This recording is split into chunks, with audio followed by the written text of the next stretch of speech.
আরে বোকা, টাকা মায়ের হাতে দিলে ওটা খাতুনগঞ্জে ইনভেস্ট করার মতো হবে।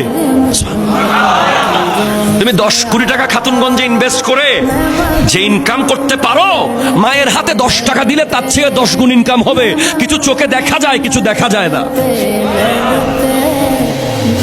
এই জন্য বেতন পেলে আলাদা করে মা বাবার হাতে টাকা দিয়েন, সব আনার পরেও দিয়েন। দেখবেন ইন্তেকালের পরে শাড়ির তলে টাকাগুলো আছে, বিছানার নিচে টাকাগুলো পড়ে আছে, আলমারির কোনায় টাকাগুলো পেয়ে যাবেন। অথবা কেউ একজন এসে বলবে তোমার মা আমার কাছে এই টাকা জমা রাখছে। কারণ বিবি, আমি বিবির বিরুদ্ধে না, আবার বিবি আমারও আছে।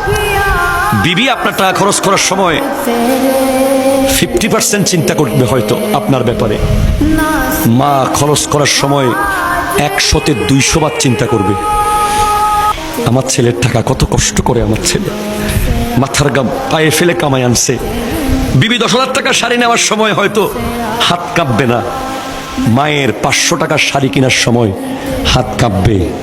মারা নতুন জুতা কিনে না, মারা নতুন শাড়ি পরে না। আর বাবার কথা তো বললে কলিজা ছিঁড়ে যাবে ভাই। বাবা, মা তো 10 মাস 10 দিন পেটে রাখে, বাবা তো 25 বছর মাথার উপরে রাখে। কথা বল।